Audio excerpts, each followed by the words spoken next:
Hello, నేను మీ doctor బాలబాలాజీ ఊసూరి, consultant neuro specialist, మనవి hospitals, Vijayawada. చాలా మందికి మాకు రెగ్యులర్ గా ఓపీడీ వచ్చిన వాళ్ళు హెడ్ఏక్స్ తో వస్తారండి. హెడ్ఏక్స్ ప్రీవియస్ గా కూడా నేను అంతకుముందు వీడియోలో చేశాను. 2 types ఆఫ్ హెడ్ఏక్స్ ఉంటాయి, primary and secondary headache. So చాలా మందికి ఏంటంటే ఆ డౌట్, ఏ హెడ్ఏక్స్ వస్తే మనం వెంటనే అలర్ట్ అవ్వాలి అనే దాని మీద చాలా మందికి డౌట్స్ ఉన్నాయి.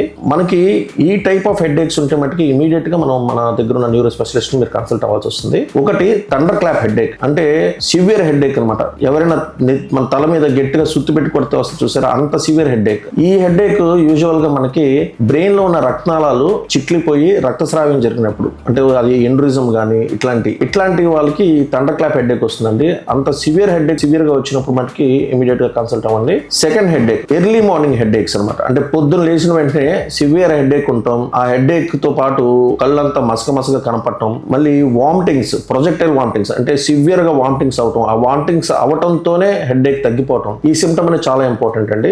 ఈ సిమ్టమ్ ఉన్న వాళ్ళకి సెకండరీ హెడ్ఏక్స్, అంటే బ్రెయిన్ లో ట్యూమర్ ఉండటం వల్ల బ్రెయిన్ స్పేస్ ఆక్యుపైయింగ్ లెషన్స్, అంటే ఏదైనా పెద్ద గడ్డ లాంటివి ఉండి బ్రెయిన్ ని బాగా కంప్రెస్ చేస్తున్నప్పుడు ఇట్లాంటి సిమ్టమ్స్ ఉంటాయి అనమాట. ఇట్లాంటి సిమ్టమ్ ఉన్నా కూడా మీరు ఇమీడియట్ గా మీరు మీ దగ్గర న్యూరో స్పెషలిస్ట్ కన్సల్ట్ అవ్వాల్సి వస్తుంది. అండ్ థర్డ్ వన్, మనకి హెడ్ఏక్ తో పాటు ఒక వస్తువు 2 వస్తువుల కింద కనపడటము, హెడ్ఏక్ అనేది కంటిన్యూస్ గా సివియర్ గా ఉండటము, వామిటింగ్స్ రావటము, ఇట్లాంటివి ఉన్నప్పుడు యూజువల్ గా ఏంటంటే మనకి బ్రెయిన్ లో ఇన్ఫెక్షన్ ఉన్నప్పుడు, మెనింజైటిస్ ఇట్లాగా. సో ఇలా మెనింజైటిస్ వచ్చినప్పుడు మన కంటి చూపుకు సంబంధించిన నరం కూడా అది ఎఫెక్ట్ అయ్యి ఆప్టిక్ న్యూరైటిస్ లాంటి ఇట్లాంటివి వచ్చినప్పుడు ఒక వస్తువు 2 వస్తువుల కింద కనపడటం ఇట్లాంటివి జరుగుతూ ఉంటాయి అనమాట.